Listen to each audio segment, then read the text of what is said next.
Monsieur Stéphane Le Foll, Monsieur le Ministre, merci de vous être déplacé. Merci. Merci d'être avec nous ce matin. Vous avez donc, nous vous auditionnons puisque vous avez été ministre entre 2012 et 2017. Je tiens d'ailleurs à souligner que c'est un record de longévité. Il faut quand même le dire. Le ministère de l'Agriculture est un petit Matignon. Il y a une partie du régalien qui y est dédiée. Il y a un enseignement, une protection sociale, une fiscalité agricole. C'est le ministère de la gestion des crises, de la gestion des aléas. Et vous avez été ministre durant tout le quinquennat de François Hollande. Ce qui nous intéresse particulièrement pour cette commission, c'est que c'est pratiquement la moitié de la période qui est examinée par la commission. La première moitié de la période, c'est-à-dire que vous avez été le ministre qui a tiré les conclusions du constat d'échec des premiers objectifs fixés par Ecophyto au moment du Grenelle de l'environnement, le ministre de la mise en place du plan Ecophyto 2, et vous avez, en plus, à l'époque, avec le rapporteur Dominique Potier, qui a émis un rapport sur cet échec de cette première politique publique et sa transformation sur un deuxième plan. Et donc, ce qui est important pour nous, c'est de vous entendre témoigner sur la façon dont vous avez vécu, vous avez interprété ces objectifs du Grenelle de l'environnement non atteints. Ça serait intéressant de savoir si, durant cette période, durant le quinquennat, est-ce qu'à un moment, vous avez compris que le plan Ecophyto 2, en fait, ne réussirait pas non plus? Si oui, à la faveur de quoi? Qu'est-ce que vous avez constaté? Qu'est-ce que la dimension interministérielle de ce plan Ecophyto est importante aussi de comprendre comment est-ce que vous avez appréhendé cette interministérialité? Je vous dis tout net, je parle en mon nom, mais également au nom de la Commission. Il y a un vrai sujet, en fait, sur la façon dont la France parvient assez mal, en fait, à conduire des politiques publiques à ce point interministériel, avec des gros ministères, des grosses administrations centrales. Bref, votre témoignage nous importe. Je vais donc vous laisser la parole pour un propos introductif d'une dizaine de minutes, pas plus. Le rapporteur réagira. On ouvrira l'échange aux membres de la Commission. Et avant cela, je vous rappelle que cette audition est ouverte à la presse, qu'elle est retransmise en direct sur le site de l'Assemblée et que vous êtes, en vertu de l'article 6 de l'ordonnance du 17 novembre 1958 relative au fonctionnement des assemblées parlementaires, tenu de prêter serment de dire la vérité, toute la vérité, rien que la vérité. Je vais donc vous demander de lever la main droite et de dire « je le jure ». Je vous remercie, Monsieur le Ministre, et je vous donne la parole. Merci, Monsieur le Président. Je vous remercie de m'inviter sur un débat qui est toujours d'actualité. Et je vais essayer en 10 minutes, alors vous m'interromprez si je dépasse un tout petit peu, de vous rappeler ce que j'ai fait, pourquoi je l'ai fait et quel était l'objectif stratégique que je poursuivais. Moi, j'avais été vice-président de la Commission agricole du Parlement européen. J'avais parfaitement intégré dans un rapport qui avait été publié d'ailleurs le fait que pour baisser l'utilisation et le recours aux phytosanitaires, il ne s'agissait pas d'interdire des produits sans penser à changer les modèles de production. Chaque modèle étant créé avec des conditions pour qu'il puisse s'exercer. Le modèle conventionnel avait sa propre logique de production, de spécialisation et d'utilisation de phytosanitaires, de machinisme. La première révolution verte, comme on l'appelle, c'est chimie, machine et génétique. C'est comme ça que ça s'est construit. Ça a eu des résultats en termes de production dans beaucoup de domaines, mais ça avait un inconvénient, c'est que ça a produit beaucoup de ce qu'on appelle des externalités négatives, que ce soit dans le domaine de l'environnement, que ce soit dans le domaine de la santé et de la biodiversité surtout. Comment j'ai abordé tout ça? Quand je suis arrivé comme ministre, la première étape a été de négocier une nouvelle PAC. Et je le rappelle dans le contexte, puisqu'il faut toujours rappeler les contextes. La politique ne s'inscrit pas en dehors des contextes historiques dans lesquels on agit. À cette époque-là, au niveau européen, le commissaire Ciolos avait posé les bases de ce qu'on a appelé le verdissement de la PAC, où il visait comme objectif 30% de verdissement sur les sommes allouées au verdissement. Et quand je débute la négociation, pour être honnête et objectif, on est autour de 10% à peine. L'Allemagne pèse avec d'autres pays pour faire en sorte que les choix sur le verdissement soient des choix à tiroir, avec des choix nationaux. Avec, à l'époque, je me souviens, une douzaine de critères sur lesquels chaque pays pouvait se positionner pour choisir 2 critères. Dans ces critères, il y avait par exemple la méthanisation, ce qui faisait que l'Allemagne avait déjà un critère d'office de cocher, et il suffisait qu'elle en choisisse un deuxième sur les 12 pour pouvoir être dans le cadre de ce qu'était à l'époque le verdissement. Tout ça a été changé. Le poids de la France, je le dis, le poids de l'agriculture française, dans la négociation budgétaire, comme dans la négociation de la politique agricole commune, a fait revenir l'Europe sur une politique agricole avec du verdissement et 30% consacrés à ce verdissement. Que ce soit avec les surfaces des prairies permanentes maintenues et préservées, que ce soit sur la diversification des rotations sur les cultures végétales, et que ce soit avec la mise en place des surfaces d'intérêt écologique. Ça, c'est le premier point. Et il a fallu le négocier. J'ai écrit un livre, pour ceux qui veulent se rappeler l'histoire, où il y a même un documentaire aussi sur la négociation de la PAC qui existe. Vous verrez que cette négociation a été conduite avec cet objectif-là. Et nous l'avons atteint. À partir de là, la deuxième étape a été de faire une loi pour intégrer la logique qui était la mienne, qui consistait à changer et à faire évoluer les modèles de production pour avoir un résultat en termes écologiques, économiques et sociaux qui soit à la hauteur de l'ambition que je pouvais porter à ce moment-là. Cette loi, c'est la loi d'avenir. Je regarde un collègue qui a été un important participant des débats de la loi d'avenir, André Chassaigne, avec Dominique Potier. Je rappelle que cette loi a été votée par les socialistes, on était dans un gouvernement socialiste, par les communistes, André Chassaigne en est témoin, par les écologistes et par les centristes de l'UDI de l'époque, puisqu'elle a été largement adoptée. Cette loi visait à consolider l'idée que j'avais de développer un nouveau concept qui s'appelait l'agroécologie. À l'époque, il était assez ancien en termes de recherche, mais nouveau en termes politiques. Et je regarde l'évolution aujourd'hui, je m'aperçois que le GIEC aujourd'hui reprend l'agroécologie comme un des éléments nécessaires pour atteindre la neutralité carbone. Et ça, c'est pas négligeable. Et vous le voyez d'ailleurs aujourd'hui, entre la bio et le conventionnel, on parle de plus en plus de l'agroécologie, c'est tant mieux. Cette loi a visé cet objectif-là, et à partir de là, on l'a décliné après le rapport qui a été présenté par Dominique Potier, suite au Grenelle de l'environnement, sur un premier plan éco-phyto qui avait connu quelques éléments intéressants au travers des fermes défis en particulier, qui avaient eu quelques résultats intéressants. Mais la problématique, c'est que ces résultats intéressants dans les fermes défis, qui avaient laissé apparaître à peu près une baisse de 10-12% des phytos, c'était resté dans les fermes défis, c'est-à-dire 3000 fermes.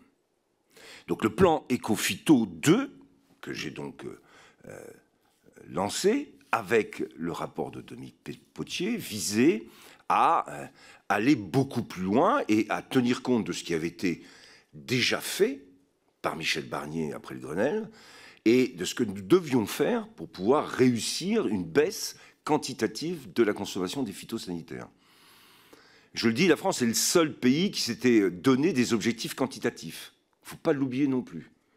Qui visait à partir de 2015 jusqu'en 2025, et avec une étape en 2020, à baisser de 25% les consommations de phytosanitaires et à aller jusqu'en 2025 à une baisse de 50% des consommations de phytosanitaires. Quels sont les trois piliers de ce plan Éco-Phyto 2 ? Et c'est là que ça peut vous intéresser pour savoir pourquoi, quelquefois, les choses échouent. Il y avait trois piliers. Le premier, et Dominique Potier en était un initiateur, c'était de se dire 3000 fermes défis qui réussissent à faire baisser la consommation de produits phytosanitaires. On doit passer à ce qu'on a appelé, et ce qu'il appelait à l'époque, le facteur 10, c'est-à-dire de passer de 3000 à 30 000 exploitations, ce qui nous faisait arriver à peu près à 10% des exploitations françaises qui étaient dans un processus de baisse de la consommation de phytosanitaires. C'était ça le premier objectif. Le deuxième objectif, c'était de développer des alternatives à la chimie. Et ça, c'était l'intégration directe de la loi que nous avions votée, qui visait en particulier à développer des systèmes alternatifs aux phytosanitaires. Je pense au biocontrôle, je pense aux biostimulants, Et je pense, c'est ce qu'on a appelé les NMPP, les fameuses molécules non préoccupantes qui nous a occupé quelques soirées et quelques nuits, en particulier avec André Chassaigne. Et le troisième pilier du plan, c'était les certificats d'économie de phytosanitaire. Proposition qui m'avait été faite par Marion Guilloux au tout début de mon arrivée, dans le cadre du projet sur l'agroécologie, et qui consistait à calquer ce qui existe avec les certificats d'économie d'énergie, à le calquer pour faire en sorte que, sur les produits phytosanitaires, on ait un mécanisme d'incitation à la recherche d'alternatives. Quand je regarde le débat aujourd'hui sur les débats sur les phytos, vous avez tous entendu, et tout le monde l'entend de manière régulière, oui, on va supprimer telle ou telle molécule, mais il n'y a pas d'alternative.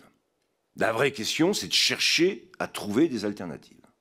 C'est ça le sujet. Troisième pilier du plan éco-phyto, les certificats d'économie de produits phytosanitaires. Le principe, je ne sais pas si Christian Huyghe est venu déjà à la commission, c'était de donner comme objectif une baisse, je l'ai rappelé, de 25% de l'utilisation des phytosanitaires, mais de s'adresser aux vendeurs de produits phytosanitaires. Pour leur dire, vous avez un objectif de baisse, vous avez la possibilité donc de choisir et de promouvoir des alternatives qui vont compter comme des certificats, c'est-à-dire qui vont aller dans le sens de la baisse de l'utilisation de la chimie et des phytosanitaires. Et si au bout de 5 ans, on a atteint l'objectif de moins 25%, il ne se passe rien, si ce n'est le constat de la réussite du plan Éco-Phyto 2. Et si, par contre, on n'atteint pas 25% sur l'ensemble de la vente de produits phytosanitaires, à ce moment-là, il y a une taxe qui s'appliquera, qui avait été calculée au début à 11 € le NODU, et qui avait été, après négociation avec la FNSEA, qui a duré pratiquement 1 an, qui avait été actée à 5 € le NODU. C'est-à-dire que si on dépassait... si on n'avait pas fait les 25% de baisse de phytosanitaires, il y avait donc une taxe qui s'appliquait sur les vendeurs de produits phytosanitaires. Ce plan était parfaitement cohérent, avec un financement à la fois sur les taxes sur les pollutions diffuses, d'autour de 40 millions d'euros, et un supplément qu'on avait rajouté de 30 millions d'euros, un plan de 70 millions d'euros pour engager ce processus. En 2016, puisqu'on est en 2015, le rapport de Dominique Potier est présenté en décembre, 23 décembre 2015, au Premier ministre. C'était un cadeau pour le ministre de l'Agriculture pour Noël, et cadeau que j'ai donc pris sous mon sapin, et j'ai présenté le plan le fin janvier, 30 janvier, je crois, 2016. Ensuite, il y a eu une concertation en juin 2016, tout le mois de juin, 4700 remontées, questions, et nous avons présenté de manière définitive le plan en octobre 2015. C'est ça qui s'est passé. Avec les ordonnances et les arrêtés qui allaient avec, en particulier sur les CEPP. Je constate une chose, et c'est là que je pointe un problème, c'est que nous avons eu droit à un recours sur les CEPP, déposé par les distributeurs de phytosanitaires, à la fois COP de France, les négociants, COP de France, j'ai vérifié, et puis, oui, absolument, recours qui a remis en cause le principe des CEPP pour un principe juridique où l'enquête publique avait été faite au niveau de l'ordonnance, il aurait fallu faire au niveau de l'arrêté, enfin un principe juridique. Bon, très bien, donc remise en cause. Ce qui remettait en cause, fondamentalement, l'outil numéro 3 du plan Éco-Phyto 2, c'est-à-dire la stimulation de la recherche des alternatives à la chimie. On a réussi à repasser les CEPP dans le cadre d'une PPL présentée par Dominique Potier à l'arrache, et elle a été adoptée dernier jour de 2017 du quinquennat. Vous l'avez rappelé, Monsieur le Président, du ministre de l'Agriculture présent ce matin avec vous. Donc, dans la structure de ce plan, il y avait les CEPP, qui était une politique avec un mécanisme de stimulation de la recherche des alternatives. J'aurais pu, à l'époque, et c'était le débat, augmenter les taxes sur les phytosanitaires, parce que c'était ça aussi qui m'était proposé, en disant il suffit de monter les taxes sur les phytosanitaires, ça va coûter de plus en plus cher, et donc ça va obliger les gens à chercher des alternatives. On sortait de 7 ou 8 crises agricoles. Hein. Vous avez parlé de crise agricole. Avec le monde agricole à l'époque, entre la crise porcine, la crise laitière, la crise de la FCO, les crises de la grippe aviaire, la crise de l'œuf, il y en a encore d'autres, la crise des céréales, la crise du lait.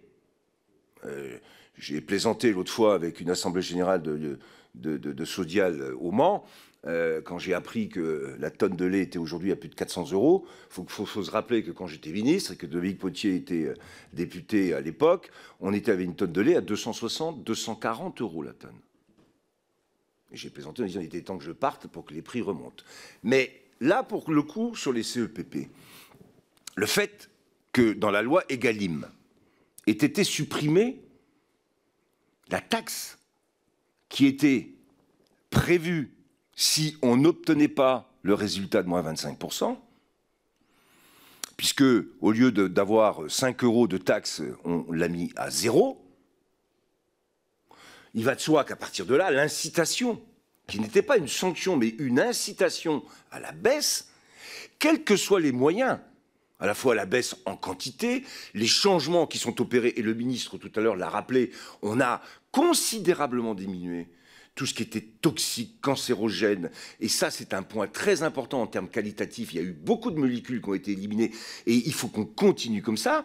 Mais au-delà de cette partie qualitative, sur la partie quantitative, il y avait un enjeu. Et il était lié au CEPP pour faire en sorte qu'on cherche des alternatives et qu'on ne se retrouve pas comme à chaque fois en disant aujourd'hui, si je supprime ou si j'interdis un produit, ben, je n'ai pas d'alternative. Oui, mais il faut à ce moment-là se donner les moyens de chercher les alternatives.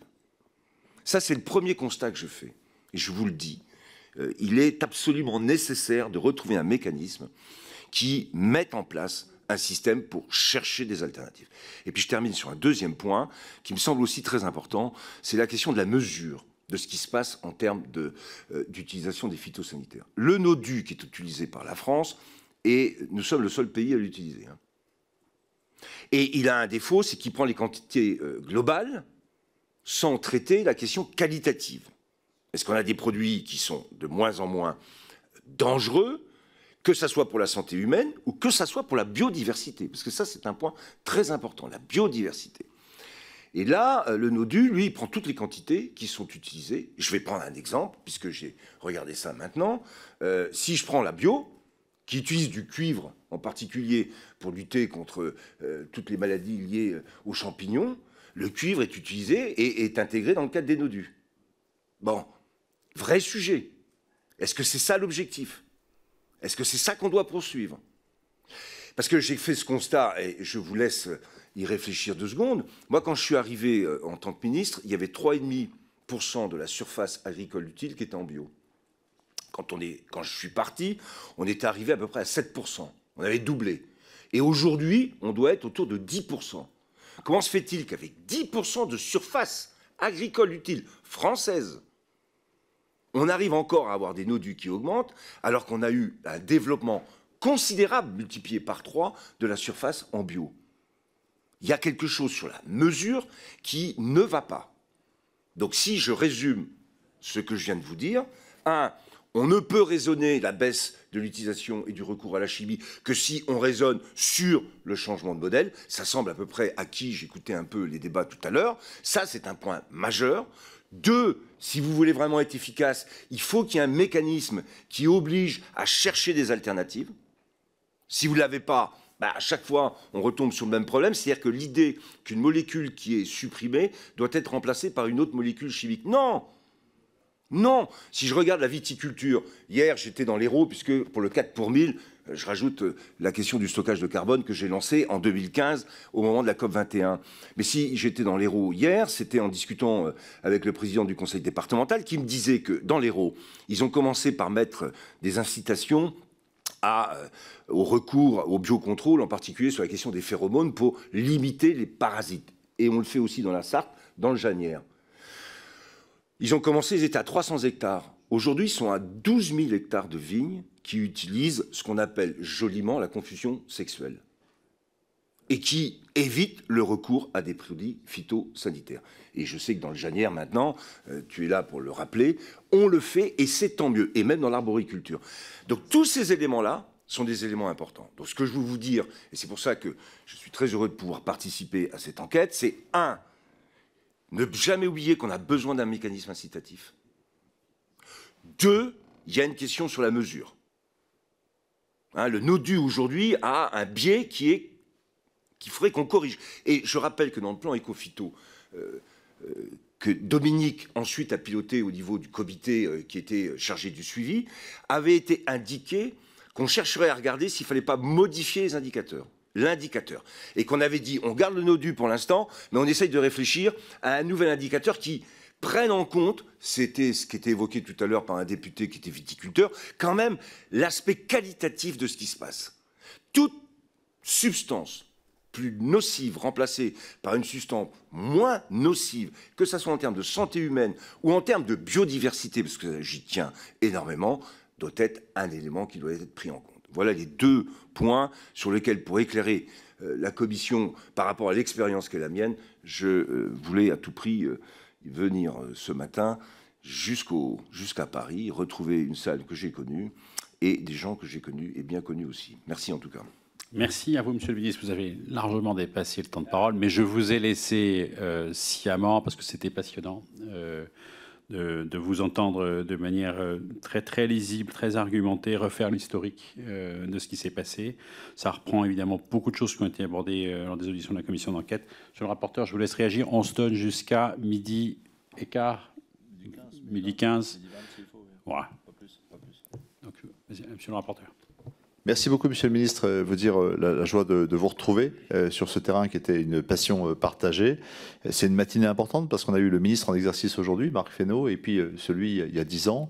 La borne des 10 ans, je vais vous leur dire comme rapporteur, et c'est le groupe socialiste qui a l'initiative de cette commission d'enquête, c'est leur lecture d'une décennie qui en grande partie a été perdue par rapport aux objectifs que nous étions fixés. Et on a pris 2013, le rapport de l'INSERM qui alerte sur la prévalence de certaines maladies liées à l'exposition aux phyto. Et on n'a pas pris le rapport, mais c'est l'INSERM et le rapport. Et puis le plan éco-phyto 2030 tel qu'il se prépare, ainsi que le règlement sûr, qui va apporter des éléments très importants à l'échelle européenne. L'ancien député européen que vous savez, que vous êtes, savez très bien qu'un règlement, c'est plus puissant qu'une directive pour mettre en mouvement l'Europe sur ce sujet. Merci pour ce retour sur votre engagement dans la PAC sur le plan social et écologique, son verdissement, mais également la répartition des aides, la réallocation des aides avec des budgets très importants en faveur de l'élevage et de la taille des exploitations, la reconnaissance des actifs, et puis cette loi d'avenir qui va inscrire une révolution culturelle et des dispositions pratiques autour de l'agroécologie. Vous avez oublié, c'est pas un reproche, hein, mais le principe de phytopharmacovigilance qui est installé dans cette loi et ensuite fondé, oui, voilà.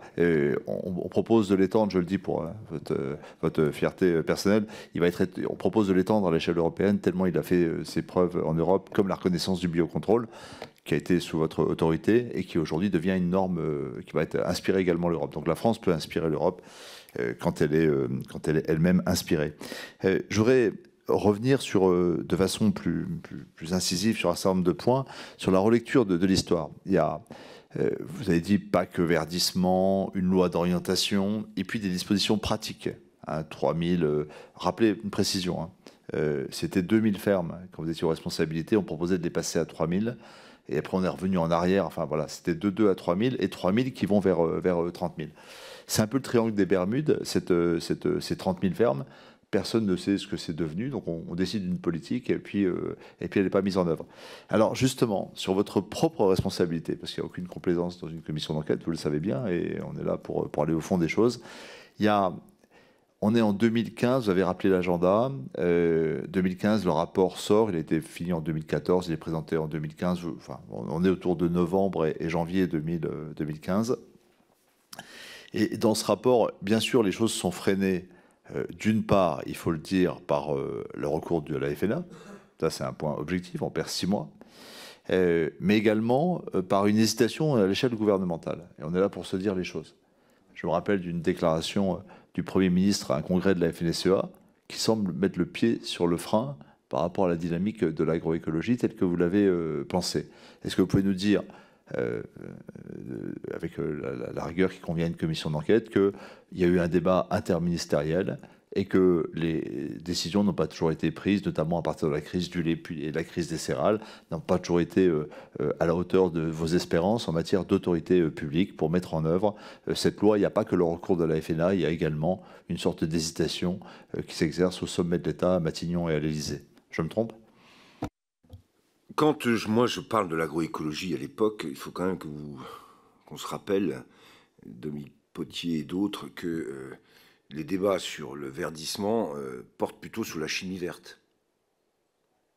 Et je me souviens d'avoir des débats, que ce soit d'ailleurs au plus haut niveau, avec le président de la République, les premiers ministres, que ce soit Jean-Marc Ayrault et ensuite Manuel Valls, sur le fait que, pour moi, la chimie verte, bien sûr, ça a été une étape qui consistait à faire du cracking sur les molécules, à avoir des politiques qui permettaient d'avoir des molécules moins dangereuses ou d'utiliser ce qu'on imaginait aussi après avec la biomasse et un certain nombre de produits autour de cette question de la chimie verte. Et que l'agroécologie était quand même complètement ignorée.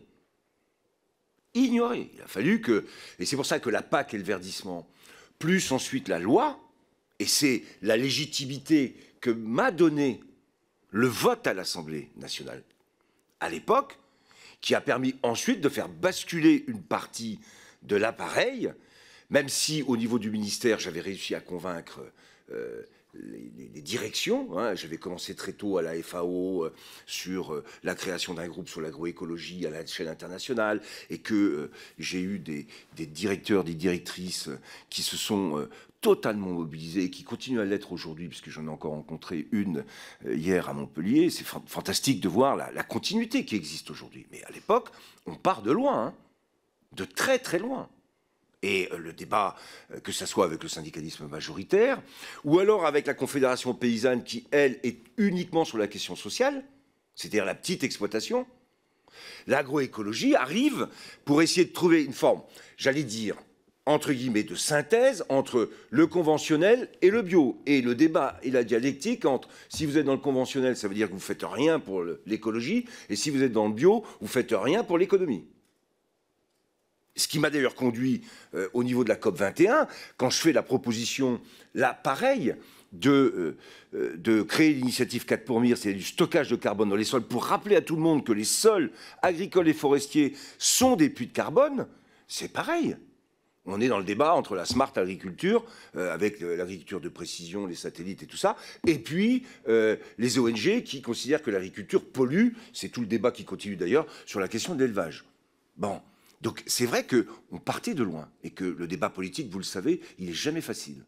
Alors après, sur la mise en place Ecophyto 2 et le temps qu'on a passé, je n'ai pas souvenir de débat interne où on serait venu me dire il ne faut pas faire ci, il ne faut pas faire ça. Et j'imagine que ce que vous rappelez de monsieur le député sur une intervention du Premier ministre, j'ai souvenir que dans la crise laitière en particulier, hein, en 2015, et crise porcine en Bretagne, c'est pareil, hein, le prix du porc étant remonté à plus de 2 €, à l'époque c'était à peine 1 € le kilo, hein, c'était catastrophique.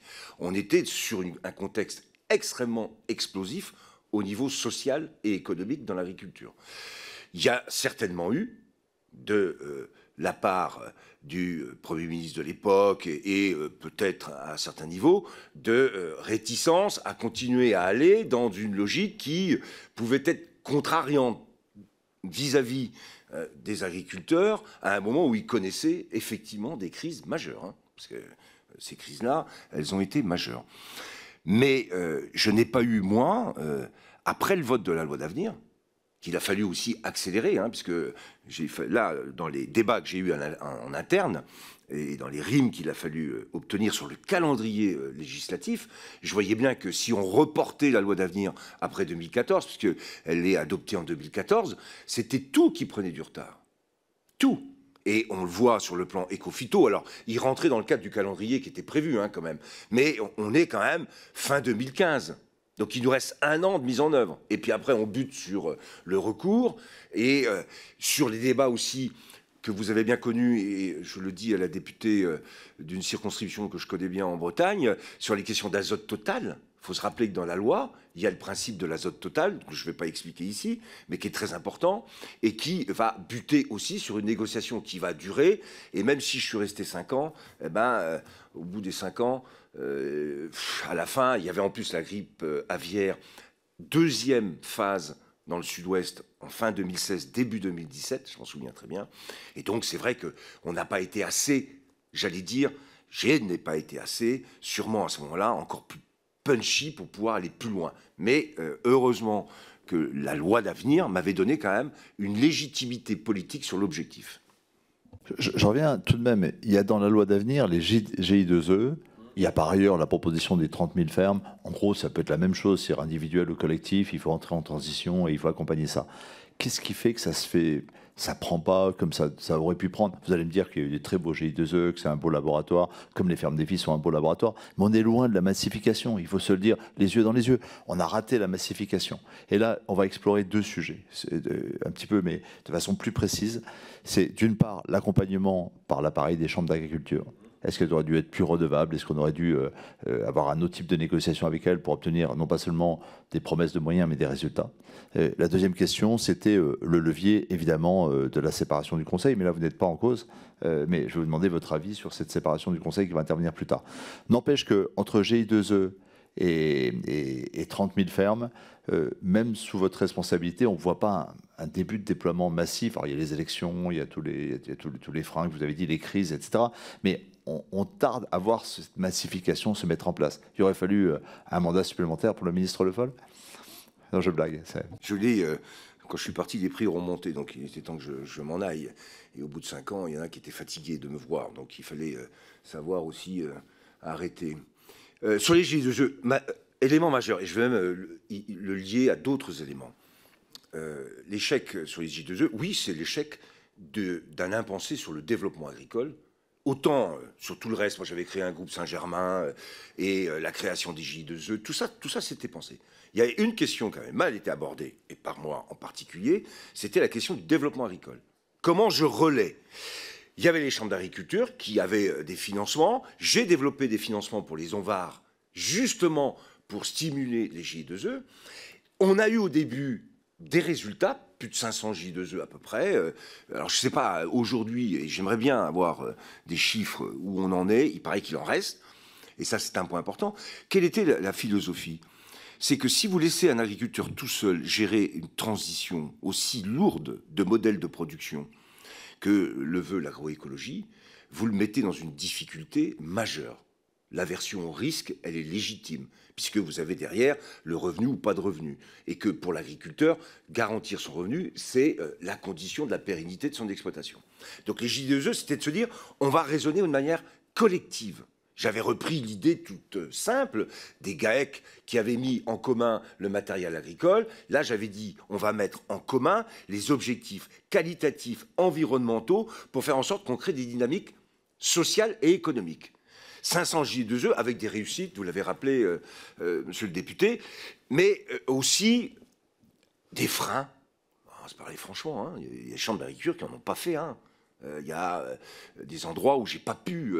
D'autres ont essayé, d'autres ont mis quelques pressions pour ne pas le faire. Donc c'est vrai que sur le développement, et même si la partie ONVAR a été utilisée, j'aurais dû avoir une réflexion plus profonde sur la manière dont, quand on a de tels changements à faire, on réfléchit à la manière dont on va avoir les outils pour les réaliser. C'est certain. Et là, le temps qui m'a été imparti après la réforme, avec la loi et 2015, m'a laissé un peu sur ma faim, et je l'accorde aujourd'hui. C'est un point sur lequel il faut travailler. Je termine juste sur un point sur les J2E. Je voyais par exemple aujourd'hui que, et à juste titre, la France propose de développer des productions de protéines végétales et de légumineuses. C'est très important. Mais on ne pourra pas raisonner sur ce type de changement si on ne raisonne pas, non pas à l'exploitation, mais à l'échelle des J2E.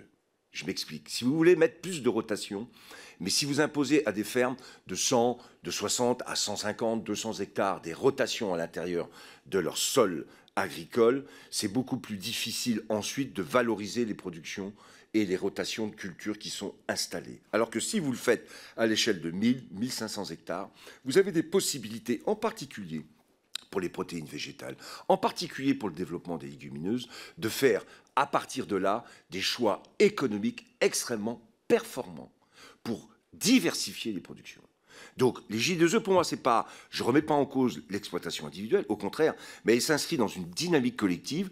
Et comme on a mis en commun le matériel avec les GAEC, on met en commun les grands objectifs environnementaux et économiques. C'est ça l'enjeu. Et ça, là-dessus, je ne peux que constater le défaut qui a été au départ de celui d'imaginer un développement agricole capable d'accompagner ces changements.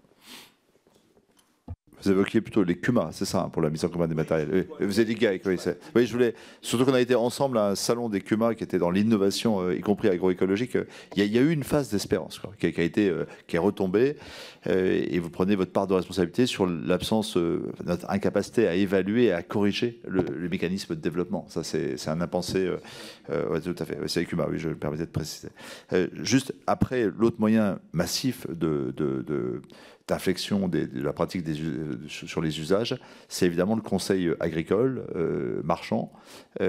Votre ambition, c'est donc les CEPP. Vous savez très bien l'histoire, vous avez réagi, vous avez même signé des tribunes sur le sujet et tout. Ça va être ruiné par, en 2018, le fait que votre NODU qui était passé de 9 à 5 va passer à 0. Hein, bon. Donc on annule, et de façon un petit peu insidieuse par un décret, ce processus. On ne peut pas faire et la séparation de la vente qu'on avait écartée à l'époque dans une décision, un dialogue. Hein, ce n'était pas une bonne recommandation. Je ne l'avais pas porté dans mon rapport, vous ne l'aviez pas vous-même suggéré, vous aviez écarté cette proposition. Elle est amenée par le débat présidentiel, elle va ruiner la dynamique CEPP. Sans donner de résultats par ailleurs, puisque le bilan qu'on en a fait avec Stéphane Travers montre que c'était un échec. Donc on s'est privé, je voulais vérifier que c'était votre analyse, on s'est privé d'un moyen qu'on avait à peine expérimenté et qui n'a pas du tout...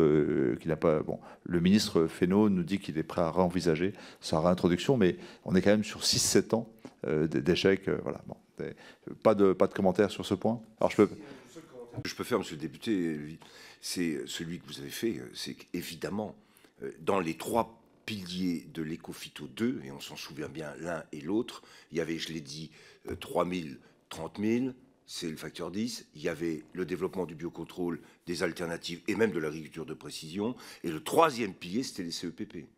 Quand vous retirez le 3e pilier, il y a toute chance de déséquilibrer un tabouret. Hein. Vaut mieux avoir 3 pieds qu'en avoir que 2. Bon, ben voilà le résultat. Ça, c'est sûr. Pour moi, ça fait partie des sujets importants. Et sur les CUMA, évidemment, et vous avez bien fait de me rappeler, mais ça m'est revenu avec les GAEC, parce que vous savez, les parts des GAEC liées au paiement redistributif. Mais c'est les CUMA. Ils mutualisaient le matériel. Et bien là, il faut mutualiser les enjeux environnementaux pour qu'ils soient économiquement acceptés et acceptables.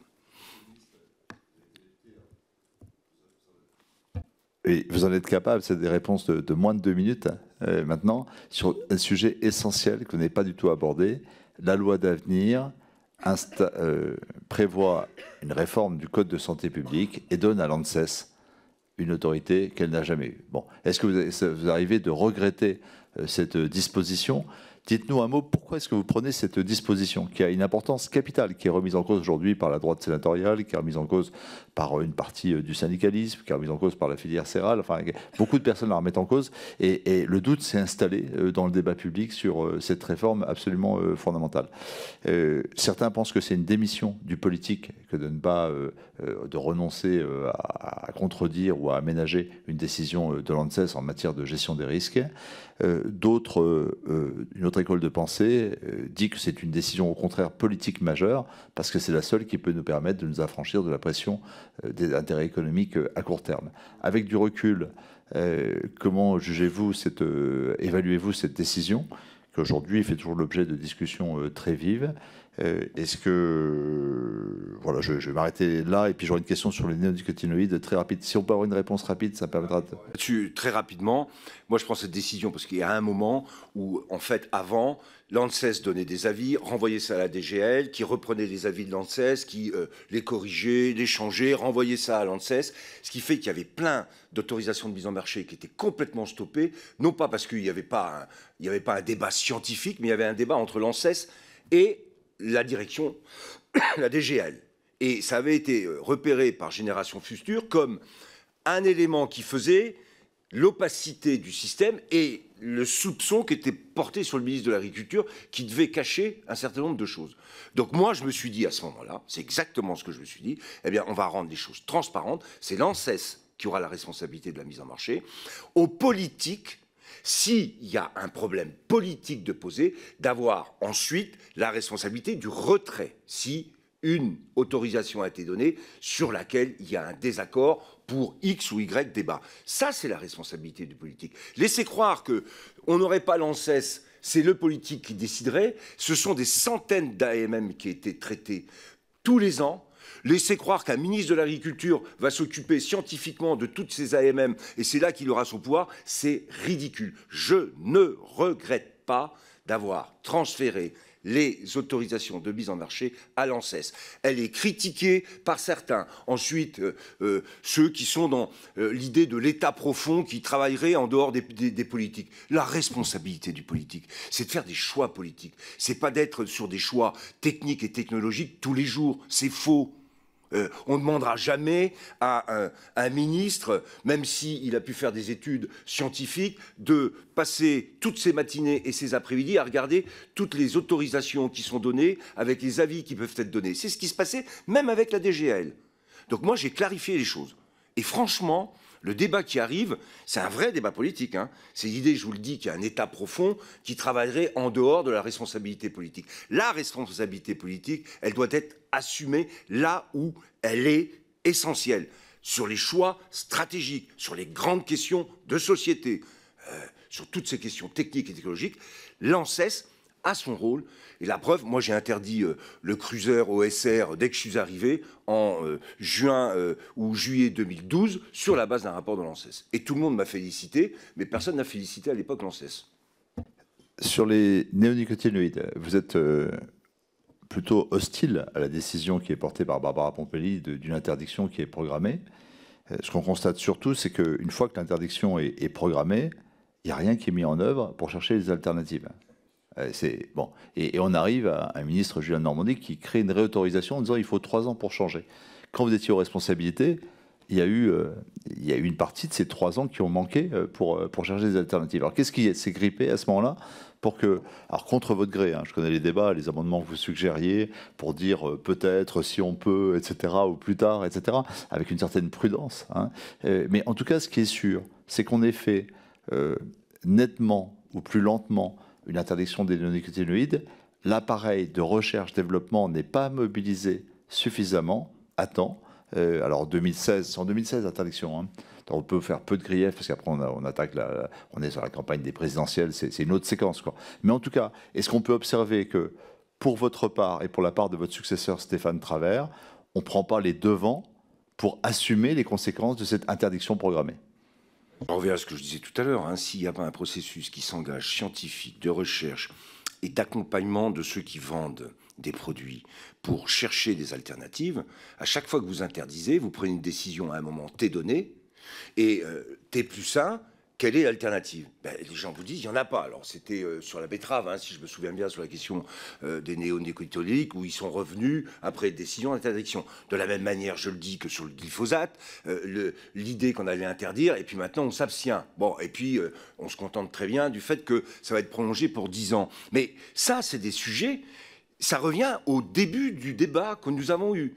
Si on ne stimule pas, et si on n'a pas une politique, alors là, c'est la politique, une politique volontaire pour chercher des alternatives, vous n'en aurez pas. Je disais tout à l'heure sur les phéromones et la confusion sexuelle sur les vignes, je pourrais parler aussi sur les vignes de l'utilisation des herbicides jusqu'à il y a très peu de temps. Aujourd'hui, on a des vignes enherbées, et puis personne ne discute de savoir si c'est bien ou pas bien pour la vigne. Alors qu'à une époque, Dominique, tu t'en souviendras, et tu es dans une région pas loin où il y avait des vignes, dès que tu avais de l'herbe, ça veut dire que tu étais un mauvais viticulteur. Et moi, j'ai créé un J2E, et grâce à des viticulteurs, je m'en souviendrai, au Pic Saint-Loup, qui s'appelaient les enherbeurs. J'avais dit à l'époque, je connais beaucoup d'emmerdeurs, mais des enherbeurs, très peu. Eh bien, aujourd'hui, la vigne utilise l'enherbage et évite à ce titre des consommations d'herbicides qui, dans le domaine viticole, je peux vous dire, c'était des nodus, mais alors des gros nodus. Hein. Merci, Monsieur le Ministre. Avant d'ouvrir l'échange avec les membres de la Commission, j'ai moi-même une question à vous poser. Il est un point qui a pas mal été abordé au cours des travaux de cette commission, c'est la responsabilité de l'aval. Vous avez évoqué de manière brillante les GIE, le fait que c'est à une échelle territoriale qu'on peut avoir les volumes qui permettent d'avoir les débouchés économiques. Volumes, effectivement, qui permettent du coup de saturer des équipements de transformation, de conditionnement, etc. Cela dit, s'il n'y a pas les achats, si au niveau, je parle de l'agro-industrie, de la grande distribution, de l'achat public, les agriculteurs ne vont pas les inventer, les débouchés. Il y a un vrai sujet aujourd'hui. Le réseau Défi nous a dit, les verrouillages, là où le recours au phyto baisse le moins, ce n'est pas pour des raisons agropédoclimatiques, c'est même pas par filière, c'est quand il y a verrouillage par le marché. C'est les cahiers des charges. Est-ce que, au cours de vos responsabilités, il y a eu un moment, est-ce qu'à un moment donné, ce point-là est apparu? Et est-ce que... bon, vous avez répondu à mes questions. Non, mais merci. Non, sur cette question précise, Monsieur le Président, il n'y a pas eu à un moment un débat de ce type-là sur la question des Cofito 2. Vraiment. Mais je l'entends parfaitement. Et je pense que, de toute façon, on ne peut pas dire qu'il y a un frein. C'est un contexte aussi culturel qui fait qu'il y a des freins. Celui-là doit en être un. Mais à l'époque où on est, comme je vous l'ai dit, on est dans un total changement en termes de paradigme agricole. On essaye de mettre autre chose en place. Et ce sujet-là mériterait d'être, vous l'avez dit, Monsieur le Président, beaucoup plus investigué. En tout cas, pour ce qui me concerne, moi, je n'ai pas de souvenir de ce type de débat. Merci, Monsieur le Ministre. Monsieur le Président Chassaigne. Merci. Bon, d'abord, je voudrais saluer cette révolution qu'on pourrait quasiment qualifier de copernicienne qui a été engagée par Stéphane Le Foll comme ministre de l'Agriculture.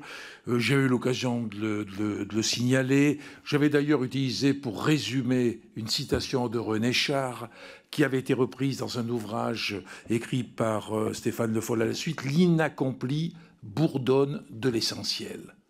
L'inaccompli bourdonne de l'essentiel. C'est pour dire qu'aujourd'hui, on est dans le bourdonnement.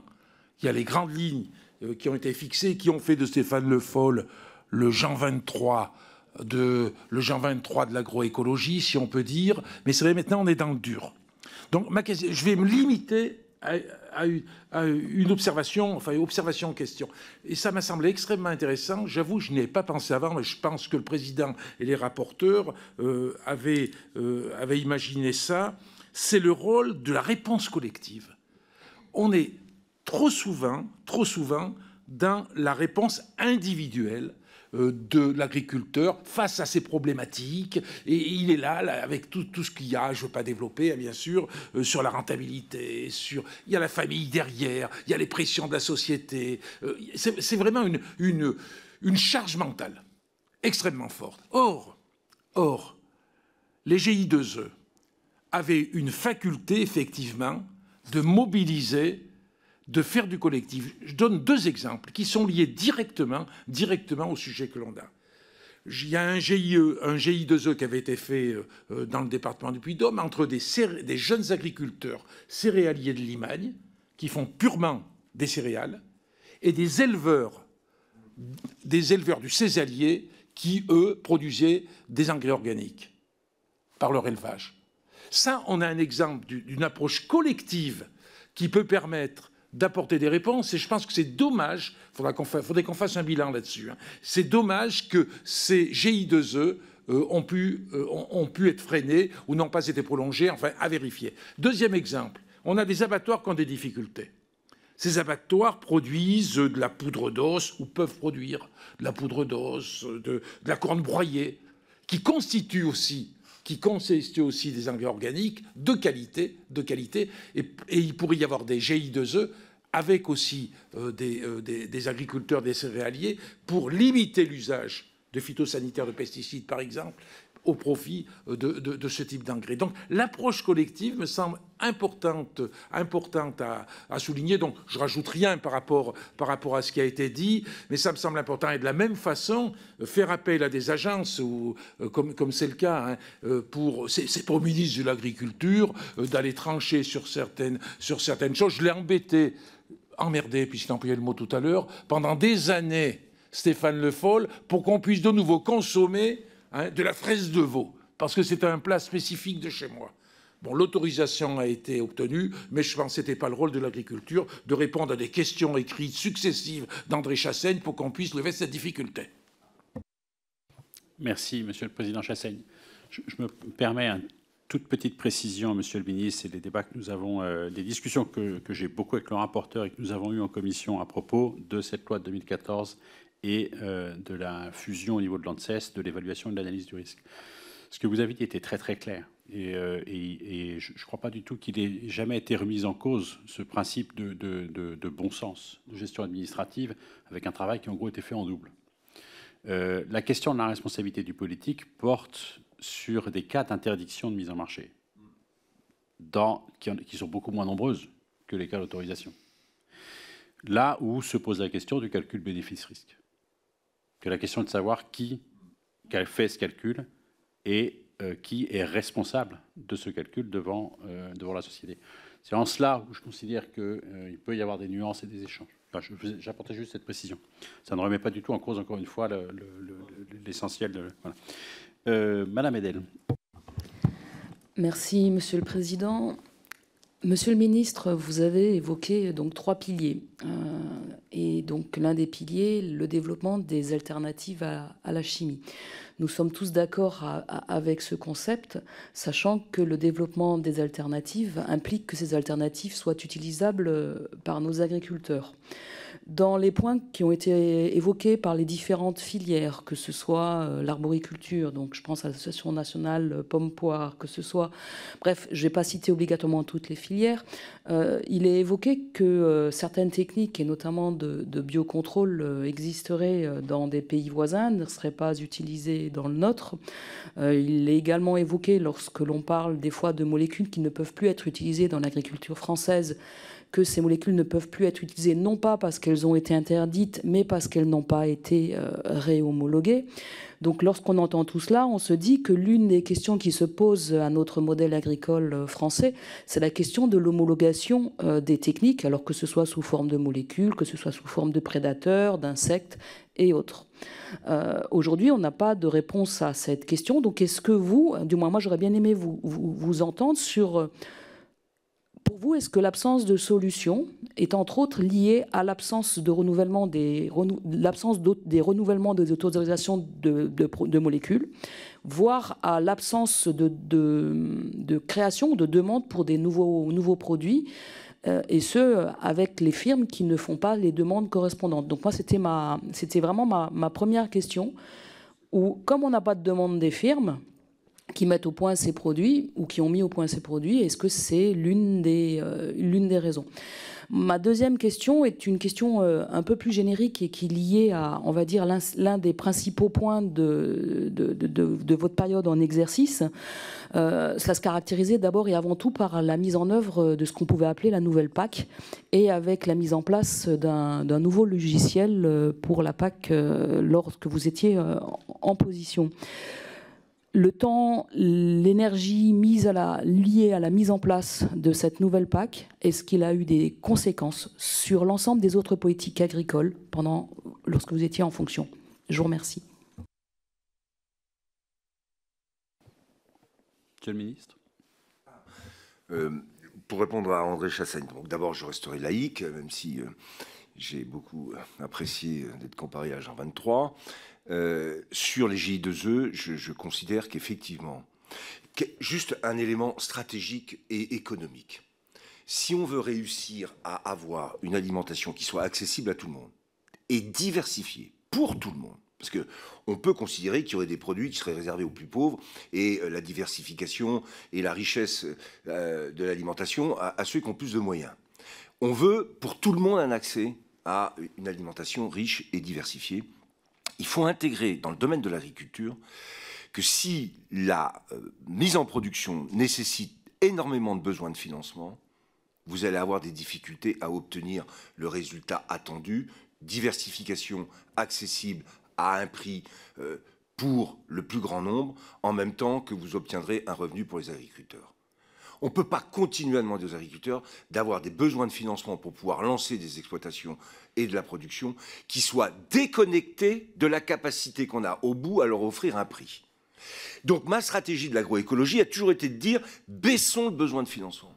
Utilisons la nature dans ce qu'elle a de gratuit pour pouvoir limiter ce dont on a besoin pour produire en agriculture.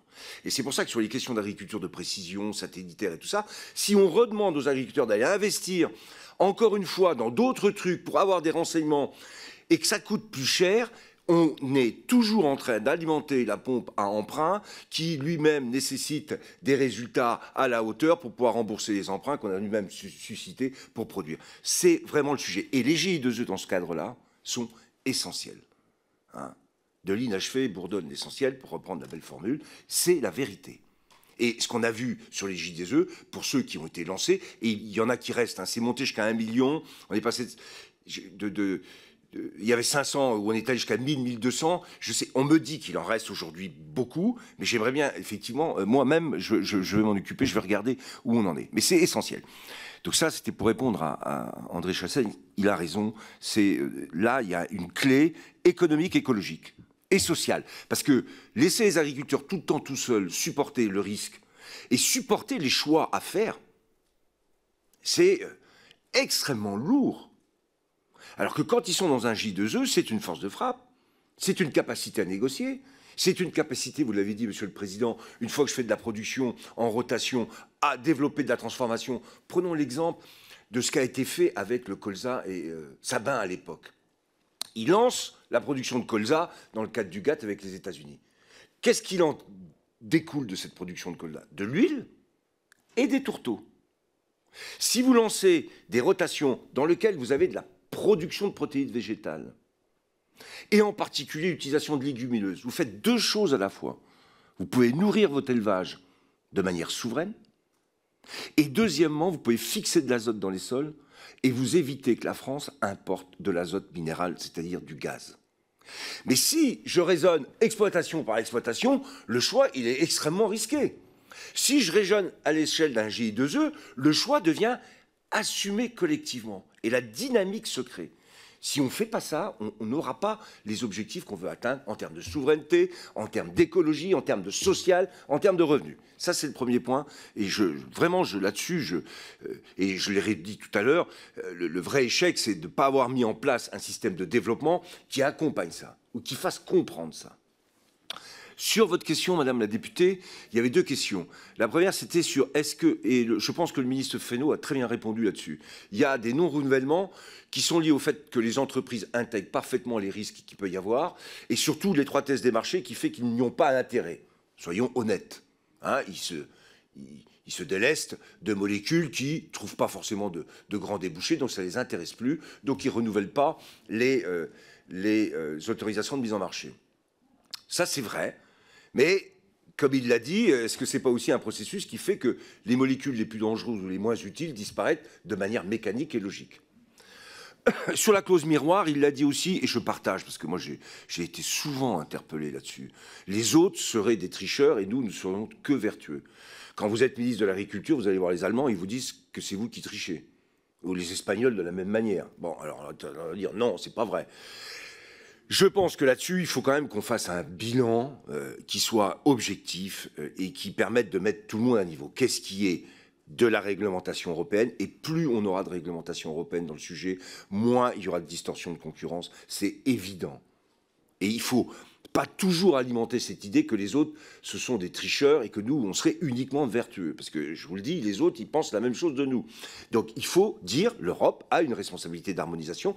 Et ce que vous avez dit, monsieur le député Dominique Potier, sur l'idée que le biocontrôle est en train de passer à l'échelle européenne, alors que nous avons été à l'initiative de le lancer, c'est très important. Ça, c'est des points très importants. On partage ensemble les règles. Et on évite d'avoir de la distorsion, ce qui a fait d'ailleurs que dans la négociation de la PAC, j'avais refusé les hypothèses qui étaient celles qui consistaient à avoir des critères de verdissement que chaque État choisissait. Et alors là, on aurait été dans la distorsion de concurrence totale. Il ne faut pas faire ça. Il faut rester sur une logique où on est sur un marché où tout le monde peut aller, donc on doit avoir les mêmes règles. Et après, vous avez posé une deuxième question, c'était sur... Madame la députée, parce que c'était intéressant, c'était la clause miroir, ça je me souviens, mais la deuxième c'était...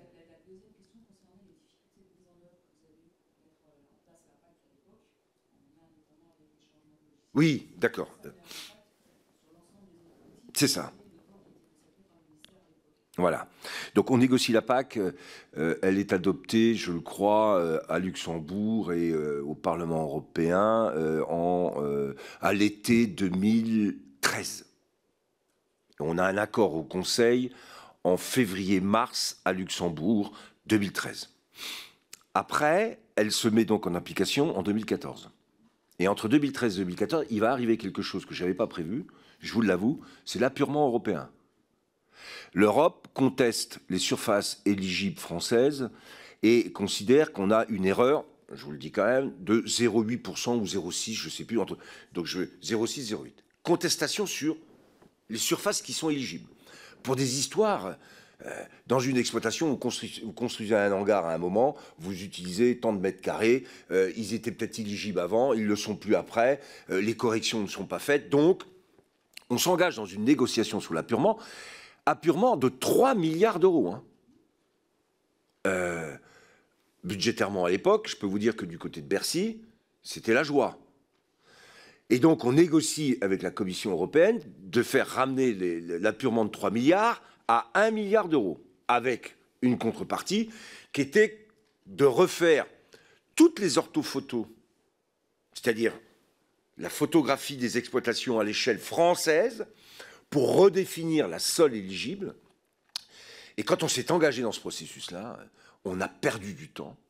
Et ça nous a mis dans une pression énorme sur les paiements du premier pilier, qui ont été reportés sur les paiements du deuxième pilier, et sur les MAEC, et sur l'agriculture bio, sachant qu'entre-temps, je le dis quand même, on a doublé les sommes pour les MAEC, et que j'ai créé des MAEC système, qui continue à exister, je l'espère, puisque c'est dans le même esprit qu'IGE2E, c'est-à-dire, c'est pas simplement je fais quelque chose à un endroit, non, j'essaye de développer un système vertueux, et la bio, qui était sur le deuxième pilier, parce qu'on a fait le choix de verser en temps et en heure les aides du premier pilier, et donc on a reporté avec des avances pour la bio, pour les MAEC, la mise en œuvre du deuxième pilier, et ça a été, je le dis, un casse-tête. Alors là, pour le coup, mais alors, politiquement, et pour une administration comme l'administration française, qui s'est retrouvée à être obligée de refaire toutes les photos,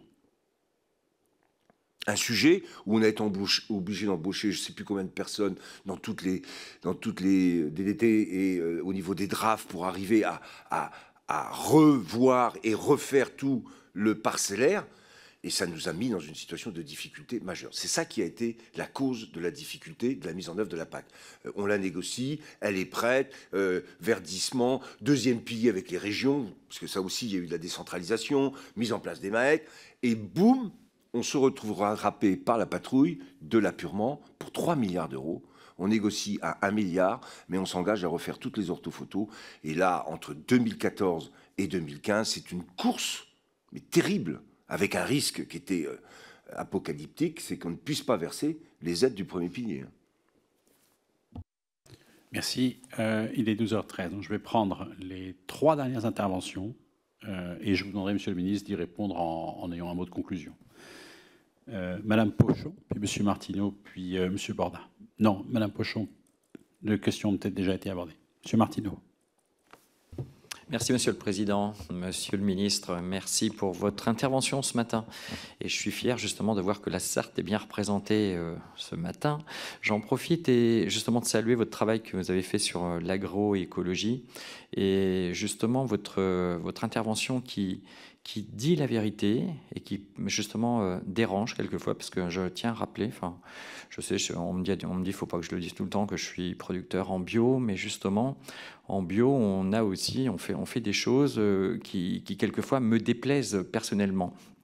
Et justement, vous l'avez dit, et ça sera le sens de ma question sur les NODU, comment on pourrait justement mettre en avant les actions des agriculteurs sans toujours parler du nombre de traitements, de la quantité de produits. Et je m'explique, sur un traitement très précis comme la tavelure par exemple, où vous avez un produit de synthèse chimique qui va vous couvrir pour 40 mm et environ 10-15 jours sans intervention. En bio, je suis obligé de traiter tous les 10-15 mm avec du cuivre. Et comment je fais? Ça veut dire que mes voisins, mes riverains, depuis que je suis bio, je traite beaucoup plus. Et ça, dans l'opinion publique, les gens qui sont riverains de nos vergers, eh ben, franchement, ils sont inquiets. Et donc, comment on peut les rassurer que oui, ok, on fait du bio, mais que de toute façon, on passe quand même traité, et ça ne veut pas dire que ce n'est pas non plus nocif. Je le vois bien avec les moutons, un détail très bête. On ne peut pas laisser paître nos vergers avec des moutons dans les vergers bio, parce que le cuivre est phytotoxique, et donc vos animaux passeront l'arme à gauche. Voilà, je vous remercie. Merci, chers collègues. Monsieur Borda, puis Madame Thomas. Oui, merci, Monsieur le Ministre. J'ai une intervention assez brève et dans le suivi de ce que vous avez dit, parce que j'en ai évoqué le sujet souvent avec mes collègues, notamment sur la problématique des petites filières, des plantes orphelines, qui se retrouvent dépourvues de produits. Et donc, moi, j'ai l'exemple en Côte d'Or de la production de moutarde, qui est en fait suspendue à une molécule. Ma collègue Laurent Cédel pourrait vous parler de la production de la cerise. Et on a cette difficulté, c'est de se dire, mais qui peut accompagner, qui peut prendre en charge tous les besoins d'innovation, de recherche pour toutes ces petites filières, ces petites cultures, parce que si on les perd, on perd l'identité de nos régions, on perd de la valeur ajoutée. Et donc, c'est une vraie problématique. Voilà, donc c'est une vraie problématique aujourd'hui pour nous de se dire comment on peut accompagner, avoir des vrais moyens financiers si les industriels, ils n'ont aucun intérêt à trouver un produit pour la moutarde ou pour la cerise, mais comment on peut faire, voilà, c'était une remarque, j'ai jamais oublié ce sujet des petites cultures. Merci, Madame Thomas. Merci, Monsieur le Président. Monsieur le Ministre, je voulais revenir avec vous sur votre travail fondateur au ministère de l'Agriculture pour construire nos objectifs de réduction des produits phytosanitaires et revenir avec vous en fil rouge sur le rôle de l'ANSES. C'est sous votre ministère en 2014 que la décision d'autorisation de mise sur le marché a été transférée du gouvernement à l'ANSES, ce basculement de l'autorité politique à l'autorité scientifique, et vous l'avez dit tout à l'heure, dans un contexte lourd de soupçons, parfois portés sur le décideur politique, en l'occurrence le ministre de l'Agriculture. Je voulais rajouter une question à ce qui a déjà été abordé tout à l'heure, et notamment sur le fait que ce procédé était-il aussi un moyen pour vous, en tant que ministre de l'Agriculture, de pouvoir trancher par la science des arbitrages qui pouvaient être conflictuels avec vous, votre ministère, et certains de vos collègues, notamment à l'époque la ministre de l'Environnement, de l'Énergie et de la Mer? Première question. Et puis, est-ce que dans ce contexte aujourd'hui actuel de remise en cause de la décision par l'ANSES, est-ce que quand l'autorité de l'ANSES est remise en cause, pensez-vous que cela a une influence directe sur nos objectifs de réduction à 50% de l'utilisation des produits phytosanitaires? Tout à l'heure, le rapporteur Potier l'a dit, le doute s'installe dès lors que le ministre de l'Agriculture ou qu'une ancienne présidente de groupe à l'Assemblée nationale ont, par leur déclaration, distillé un sentiment de remise en cause du rôle décisionnaire de l'ANSES. Est-ce que, dans un contexte de responsabilité politique, pensez-vous que cela influe sur nos objectifs de résultats? Et puis, dernière question, je souhaite revenir avec vous sur un rapport qui a été publié par l'ANSES au mois de mars dernier sur la présence en quantité élevée de plusieurs métabolites dans l'eau potable. Je voulais savoir quelles décisions politiques de précaution devraient être prises, selon vous, pour faire face à cette alerte qui nous semble majeure. Je vous remercie. Monsieur le ministre. Bon, écoutez, je vais essayer de répondre aux trois questions. Je pense, cher député de la Sarthe et producteur, qu'il y a, je l'ai dit, à réfléchir à la manière dont on mesure l'impact des produits qu'on utilise. Que ce soit les IFT, les QSA ou les NODU aujourd'hui, qui sont des mesures qui viennent et qui ont un sens, je trouve qu'on loupe quand même l'objectif. Quel doit être notre objectif? Moins de chimie dans l'environnement.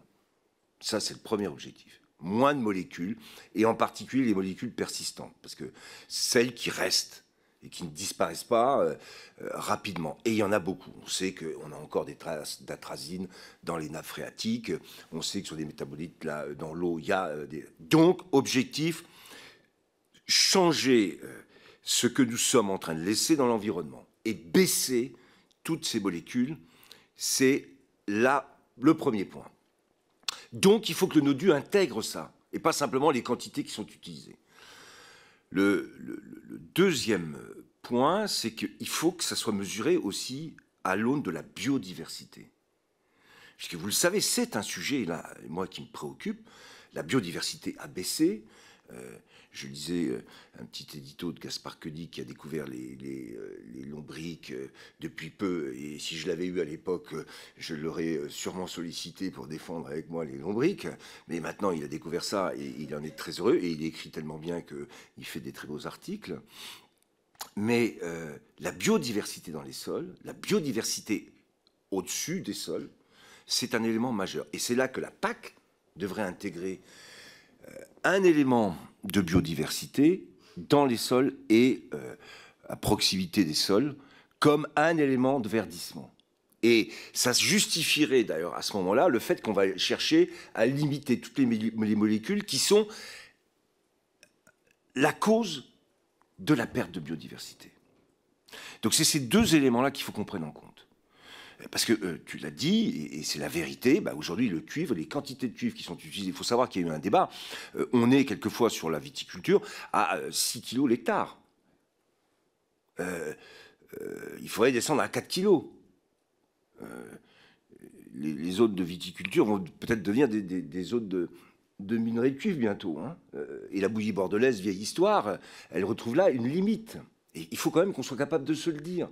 La bio a un sens beaucoup plus vaste, qui est le lien avec la terre, la qualité organoleptique des produits, le contexte général. Mais je pense que sur le NODU, voilà, ça c'est déjà une conclusion, il faut qu'on réfléchisse à un autre indicateur. Regardez ce qui se passe au niveau européen pour s'harmoniser aussi, puisqu'on est tout seul à avoir ces 3 indicateurs, hein, Dominique. Mais ça, il faut vraiment qu'on fasse un effort de recherche, là. Ah ben super. Ah, vraiment. Et c'était dans le plan Ecophyto 2. Hein. On n'a pas eu le temps, mais ça, je considère que ça doit être un des éléments. Ça, c'est le premier point. Le deuxième, sur les petites productions qui ne trouvent pas de solution à des problématiques phytosanitaires, c'est le sujet que j'évoquais tout à l'heure. C'est-à-dire que les industriels s'intéressent, ça vaut aussi dans la médecine, hein. Les maladies orphelines, c'est typiquement ce type de sujet. Personne ne s'y intéresse parce que derrière, il n'y a pas de marché. Donc là, c'est la responsabilité de l'État qui doit, à ce moment-là, fixer des règles pour faire en sorte que dans toute production, en plus, quand vous me parlez de petite production, la moutarde, c'est quand même pas rien, qui ont un rapport avec l'histoire de la France, on doit avoir dans les industriels une responsabilité qui est de trouver là des solutions. Alors, elles sont peut-être chimiques, mais elles peuvent être autres que chimiques, parce que la moutarde a des particularités, des propriétés qui sont très intéressantes. Mais c'est sûr que là, il doit y avoir une décision de l'État. Sinon, ce n'est pas l'économie qui va solutionner le problème, je vous l'ai dit, et vous l'avez parfaitement dit. Sur l'ANSES, je l'ai dit, la décision politique, ça a été rappelé par M. le Président, c'est vrai que l'arbitrage entre le risque et le bénéfice, à la fin, il est politique. Et c'est pour ça que si l'ANSES a une responsabilité dans les autorisations de mise en marché de manière continue, le risque-bénéfice dans une société, c'est un débat politique. Quel est le risque qu'on accepte? Pour quel bénéfice? Ça reste politique. Et c'est pour ça que lorsqu'on a transféré un l'ANSES dans la loi d'avenir, restent les possibilités de retrait qui sont de la responsabilité politique. Parce que c'est à nous de mesurer, dans un débat démocratique, quel est le risque qui est accepté par la société ou pas, et quel est le bénéfice qu'on cherche à en tirer. Et c'est pour ça que je reviens sur la question du NODU. Le bénéfice, c'est développer la biodiversité et éviter de laisser des molécules qui sont extrêmement permanentes dans l'environnement. C'est pas possible. C'était la question d'ailleurs des néonicotinoïdes. Moi, j'ai interdit les néonicotinoïdes pour les plantes à fleurs, puisque avait été montré par l'ANSES que ces plantes à fleurs, ça avait un impact sur les abeilles direct, et c'était précis. Donc sur le colza, il n'y a plus de néonicotinoïdes, alors qu'ils étaient extrêmement utilisés avant. En tout cas, moi, c'est ce que j'avais interdit. Après, de manière globale, les néonicotinoïdes, le vrai débat sur l'interdiction, c'est effectivement la permanence ou la persistance de traces de néonicotinoïdes dans les sols qui avaient justifié l'interdiction. Donc on est bien là sur le sujet qu'il faut qu'on traite. Et l'ANSES et la science, je vais aller dire, dans nos sociétés démocratiques, sont contestés, puisque le débat, et ça vaut pour tous les sujets, ils sont sociaux, ils sont politiques, ils sont scientifiques, s'essentialisent. On ne cherche plus à regarder ce qu'est le risque et le bénéfice. On est vraiment sur une logique qui est extrêmement directe et qui porte, pour ceux qui les défendent, une manière d'essentialisation de la problématique. Je vais prendre la question du glyphosate, puisque c'est le sujet. Et tous les journalistes aujourd'hui avec l'autorisation sur 10 ans.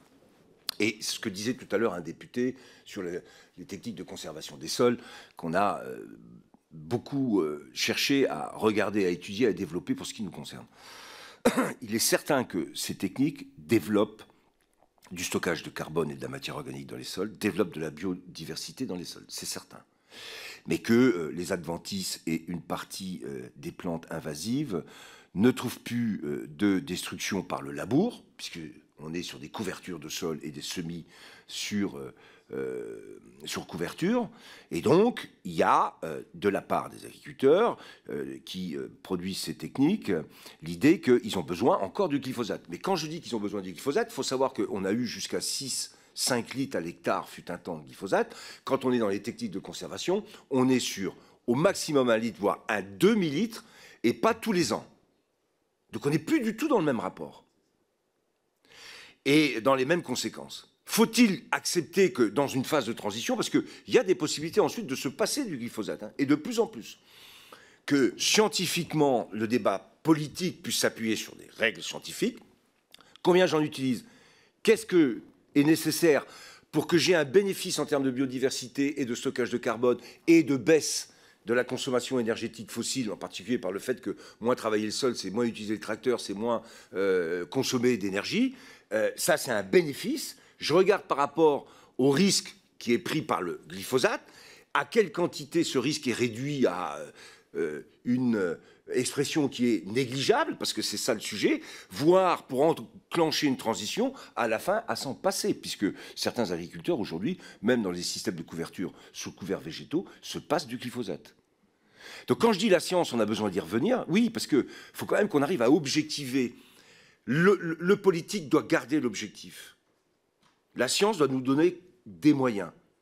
Mais le vrai débat, il est sur l'objectif. Et c'est là qu'en politique, quelquefois, les objectifs qu'on doit poursuivre de lutte contre le réchauffement climatique, de redressement de la biodiversité, se heurtent à des constats scientifiques qui ne sont pas partagés, parce que pour certains, l'objectif, ce n'est pas forcément d'atteindre ce que je disais, mais c'est en tout cas de ne plus avoir, en l'occurrence du glyphosate, de ne plus avoir de néonicotinoïdes, de ne plus avoir telle et telle chose pour régler un problème. Est-ce qu'on peut imaginer une dynamique qui règle le problème en même temps qu'on n'a pas obligé de passer par l'interdiction? C'est ça le sujet.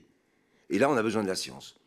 Et je trouve que le procès qui est fait à l'ANSES, quand je vous l'ai dit tout à l'heure, par exemple sur le cruiser OSR, je l'ai interdit, c'est sur un rapport de l'ANSES. Et ça a protégé les abeilles. À l'époque, c'était une bonne nouvelle. Bon, ben, quand l'ANSES fait quelque chose de bien, il ne faut pas être uniquement dans l'idée que, de toute façon, elle fera quelque chose de mal. L'ANSES doit donner un avis. Voilà. Et après, le politique doit trancher. Monsieur le Président, vous avez parfaitement raison. Mais ça reste un débat politique au sens où c'est l'engagement de chacun, politiquement, qui compte. Parce que si vous êtes pris uniquement sur les débats à chaque fois, sans avoir fixé l'objectif que vous voulez atteindre, c'est sûr que vous pouvez laisser passer plein de choses et dire que l'ANSES décide à ma place. Ben non. Si on a l'objectif, les décisions de l'ANSES doivent correspondre à l'objectif. Ça change tout. Ça, c'est la politique. Voilà. Je pense que je vais m'arrêter là. J'ai déjà beaucoup parlé. En tout cas, je vous remercie de m'avoir invité, en tout cas. C'est nous qui vous remercions, Monsieur le Ministre, pour la qualité de cette audition et des échanges. À titre personnel, j'ai beaucoup apprécié la clarté, la simplicité et la sincérité de vos réponses. Je lève cette séance. Nous nous retrouvons la semaine prochaine. Je n'ai plus la date, mais vous recevrez les convocations. Bonne journée à tous.